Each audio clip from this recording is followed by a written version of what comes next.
In the words of Chinua Achebe, he said there was a country.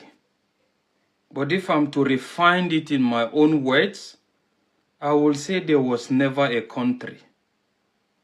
There was just an arrangement of deception and propaganda. While the fact is, when we were busy thinking that the move by Sheik Gumi was a personal opinion for the government to negotiate with these radical elements and these bandits, at the end of the day, we were wrong. It wasn't just Sheik Gumi's opinion. It was a calculated agenda, and it was a grandstand of the North. As evidently, you can see what I've displayed here. The chairman of Arewa Consultative Forum urging Tinubu to negotiate with these radical elements, with these Fulani bandits. It doesn't just stop at negotiation, that they should equally be given money, just like the way they gave Niger Deltans money. So at the end of the day, you get to see that we were actually thinking it was something of a personal opinion and it doesn't reflect reality. But now it's obvious. But this now brings us to the question: how did we get here? Secondly, how we go take commode for here? First of all, I want to say that person will constitute this thing where they call Northern Nigeria. Na thunder go fire you. Na thunder go fire you. But apart from that, I think it's high time for people to know this is not hate. This one where I go talk is reality. Forget about propaganda or sweet words. And any other person that is not comfortable with this, I don't care.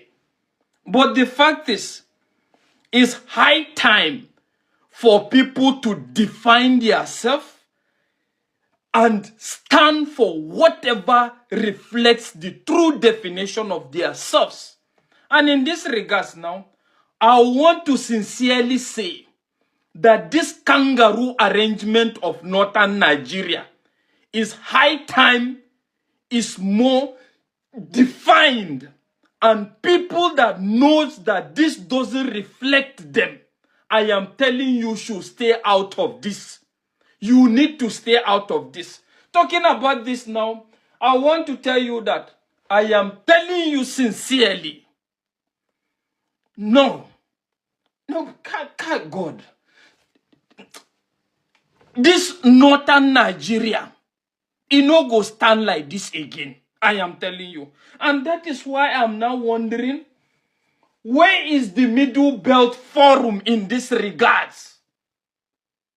Is the statement of this Arewa consultative chairman your stand as well? And why have you been sleeping? It's obvious now that no matter how you try to promote togetherness, I am telling you, there is nothing like togetherness. There are people in this country that have agenda and they are working towards that agenda. And it's evidently showing. And let's ask ourselves, when you say these people should be compensated the way they compensated the Niger Deltas, are you telling me what the Niger Deltas did is the same thing that these radical Fulani bandits are doing? Is it the same thing? What were they fighting for in the Niger Delta? They were fighting for degradation of their land and marginalization, and the fact that despite that this part of the region contributes the #1%, the highest percentage in regards revenue, they feel that they should be more considered. But now let's ask ourselves this question. What are these radical Fulani bandits fighting for?